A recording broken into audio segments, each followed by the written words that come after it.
It's time for part 2 of the hyaluronic acid saga. So this part is going to deal with the actual application of topical hyaluronic acid. As we discussed in the previous video, this is a very powerful humectant capable of binding 1,000 times its weight in water. It's naturally found in the skin. On paper, it sounds like it would be the perfect thing to apply topically. However, it really has to do with the molecular weight of the hyaluronic acid, and that's going to affect how deep it can penetrate. So generally speaking, there is high and low molecular weight. High molecular weight hyaluronic acid is generally considered to be higher than 500 Daltons, and you'll see products that are up to 4 million Dalton. That's a huge, huge molecule. So if it's too big, it can't get in. Bottom line, it sits there on the surface. So if you're living in a humid climate where there's abundant water in the environment for that hyaluronic acid to draw, then you may have some great surface hydration. It may be able to help your other ingredients penetrate more effectively, but it may not be effectively hydrating your skin, and certainly not at the deeper levels.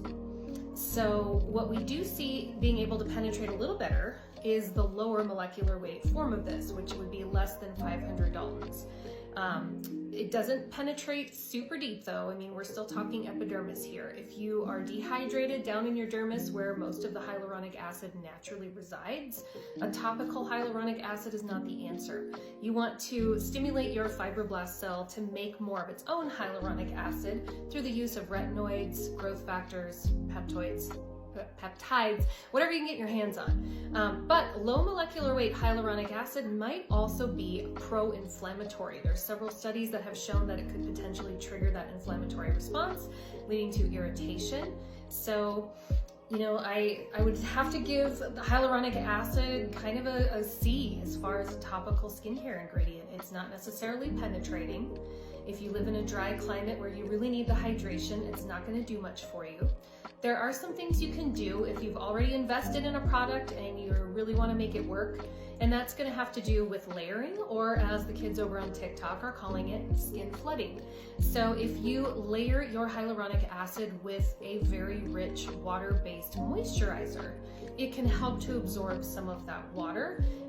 There are some companies that will also recommend applying it to a damp skin, or even applying patting water on top of your hyaluronic acid serum. So those are some things that you can try. And of course, ingredient technology is ever changing. So this is just what I'm able to find at the current moment.